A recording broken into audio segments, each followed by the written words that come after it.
there, I'm Danielle Flynn. This is John Gochi.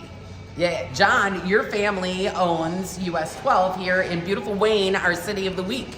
Well, lucky us, we're in the great downtown here in Wayne. Right, and you have an amazing space. It is Restaurant Week. We'll get into that in a minute, but first I want to talk about the history of US-12. You guys your family's owned it since the 80s? Yes. And it's my understanding that Mona is retired, but comes in and does the food prep every morning. She's been cooking here since the 80s. Every morning, it's her life. She's going strong. I hear that your chicken dumpling soup is absolutely amazing. Absolutely it is. It's on good authority, I'm telling you right now. Make sure that I put it on Facebook so the fans know that it's on. Oh my God, that's so great. So before US-12 was US-12, back in the day, it was called the Rock and Roll Farm. Yes. And John, you were right here in Wayne for that chunk of its history also? No, it was a little bit before me. I guess, early 70s and late 60s.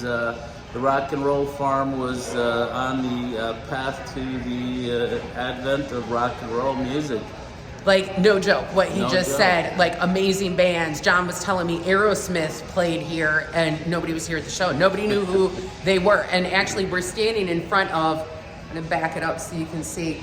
That's actual photos of Seeger when he performed there, right over there. Bob Seger performed here, and Bob Seger, it was so early in his career, we will not be spelling his name correctly on the bill. This is the actual bill from back in the day, and you can see down here, Rock and Roll Farm. It's got the address, the whole 9 yards. So when people are like, Bob Seger played here, and you're like, you're not really telling the truth. They're telling the truth. That went on here. Also, Iggy Pop, an amazing story you were telling me on that. So Iggy Pop should have performed here, but he didn't. What happened, John? He ended up getting knocked out.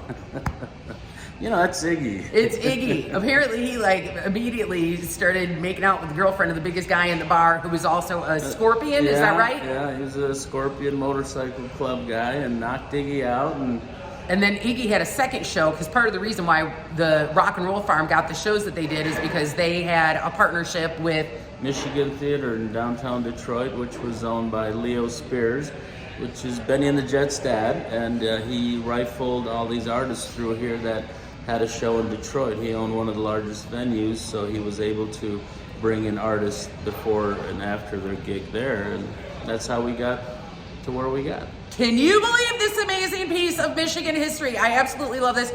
John, you are such a pleasure to speak with, and you've got Restaurant Week going on. What are some of the specials? Well, you know, not to put you on the spot. Well, no, pizza's always a staple here. People love our pizza. It's very unique texture and flavor. And we got jambalaya and, fish and chips are battered and made fresh here, as well as the chicken tenders. And fish and chips. Those are the things from back in the day. And Mona's in here still doing all the prep work and getting things going for you. I love it. Yeah. Mona's, it's, if you're missing Ma's cooking, come on down. Right on. There you go. We are reporting in from Wayne, City of the Week. We're at US-12 and a huge slice of Michigan rock and roll history. I love it. John, thanks for your time. Thanks, guys. Have a great day.